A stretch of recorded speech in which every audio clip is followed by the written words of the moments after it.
نحمده ونصلي ونسلم على رسوله الكريم اما بعد فاعوذ باللہ من الشیطان الرجیم بسم اللہ الرحمن الرحیم۔ میرے واجب الاحترام میرے عزیز دوستوں، بزرگوں، بھائیوں، بات تاریخ کے حوالے سے چل رہی تھی کہ کچھ چیزیں تاریخ سے پہلے جاننا ضروری ہیں اور کچھ چیزوں کا تاریخ کے بعد جاننا ضروری ہے۔ پچھلی ویڈیو کے اندر میں نے وہ باتیں کہ جن کا تعلق تاریخ سے پہلے جاننا ضروری تھا اس کے حوالے سے بات کی تھی۔ آج کی گفتگو کے اندر بتانا یہ چاہتا ہوں کہ وہ چیزیں کہ جن کا تاریخ پڑھنے کے بعد بھی جاننا ضروری ہے، وہ تاریخ بعد جاننے والی چیزوں میں سے پہلی چیز کہ ہم نے دیکھنا ہے تاریخ پڑھنے کے بعد کہ یہ چیز جو ہے کہیں قرآن سے ٹکرا تو نہیں رہی، یہ بات جو میں نے پڑھی ہے یہ کہیں قرآن کی کسی آیت سے تو نہیں ٹکرا رہی۔ اگر تو وہ آیت، وہ تاریخ کی وہ بات، وہ تاریخ کا وہ علم قرآن پاک کی کسی آیت سے ٹکرا رہی ہے تو ہم تاریخ کو پاؤں کی ٹھوکر پر رکھیں گے، پاؤں کی جو ہے نوک پر رکھیں گے اور جو ہے ہم قرآن کو سینے سے لگا لیں گے۔ مثال کے طور پر اب قرآن پاک ہم اٹھائیں، قرآن کے اندر آتا ہے قل یا ایھا النبی قل لازواجک و بناتک، کیا محبوب اپنی بیویوں سے، اپنی بیٹیوں سے کہہ دیجئے۔ یہاں پہ اللہ کی ذات اس آیت میں پردے کا حکم دے رہے ہیں۔ اب یہاں پہ اللہ کی ذات نے بنات جمع کا لفظ بولا ہے تو جمع کا اطلاق دو سے زائد چیزوں پر ہوتا ہے، تو اب بنات کا کہا گیا ہے تو معلوم یہ ہوا کہ نبی کی بیٹیاں وہ دو سے تو زائد ہی ہیں، تین ہیں یا چار ہیں وہ تو الگ جو ہے موضوع ہے، لیکن دو سے بہرحال زائد ہی ہے۔ اب ایک طرف تاریخ اٹھائیں، تاریخ کے اندر لکھا ہوا ہے کہ نبی کی صرف ایک بیٹی ہے۔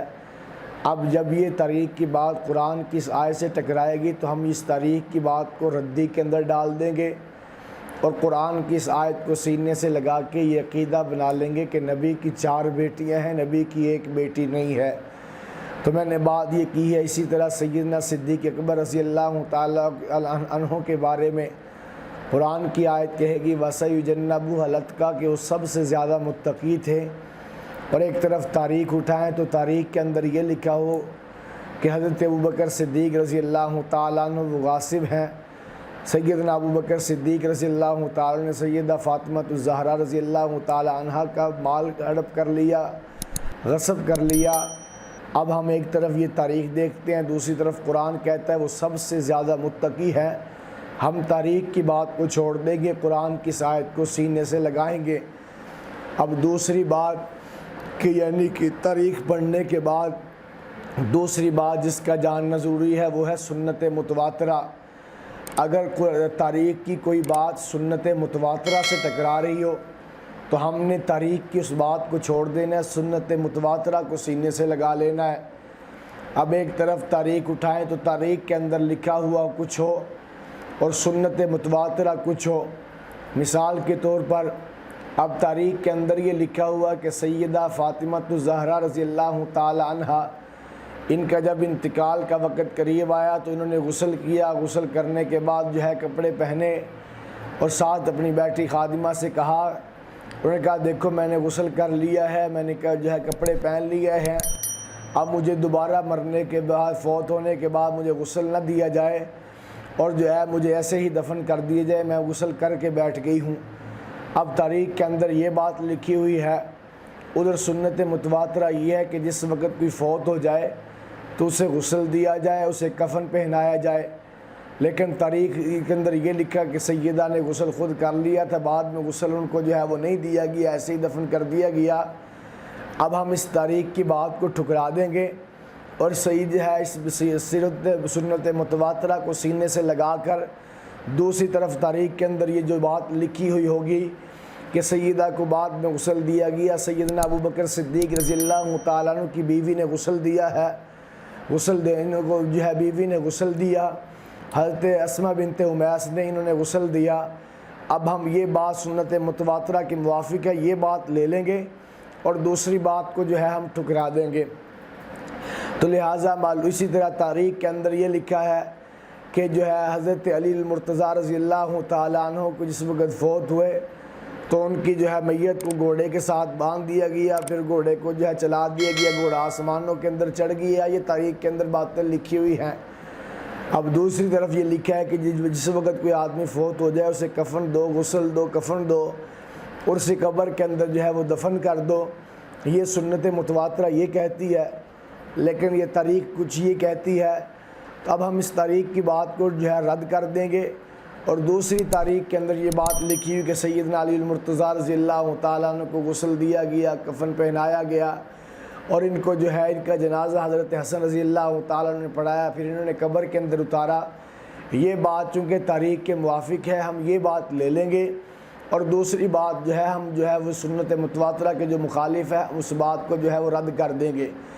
اسی طرح تیسری بات کہ جو ہے جس کا جاننا تاریخ پڑھنے کے بعد ضروری ہے، وہ دیکھنا ہے کہ وہ بات جو تاریخ کے اندر لکھی ہوئی ہے وہ ہماری عقل سلیم کے اندر بھی آئے، عقل کے اندر بھی وہ بات آئے۔ ایسی من گڑت بات جس کو عقل کے اندر سمجھ ہی نہ آئے کہ کیا اس کے اندر یہ بات لکھی ہوئی ہے، کہ وہ بات عقل سلیم کے اندر بھی آنی چاہیے۔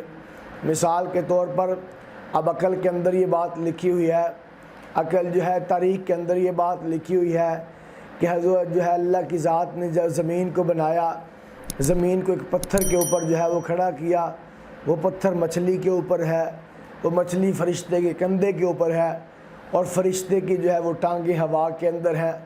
اب یہ دیکھو یہ تاریخ کے اندر لکھا ہے، یہ عقل میں آنے والی بات ہے۔ بھی اللہ کو اتنا تکلف کرنے کی کیا ضرورت تھی کہ پھر زمین بنائے، پھر پتھر پہ رکھے، پتھر کو مچھلی پہ رکھے، مچھلی کو فرشتے کے کندھے پہ رکھے، فرشتے کو ہوا کے اندر رکھے، اتنا تکلف کرنے کی اللہ کو کیا ضرورت تھی؟ یہ بات عقل میں آنے والی نہیں ہے۔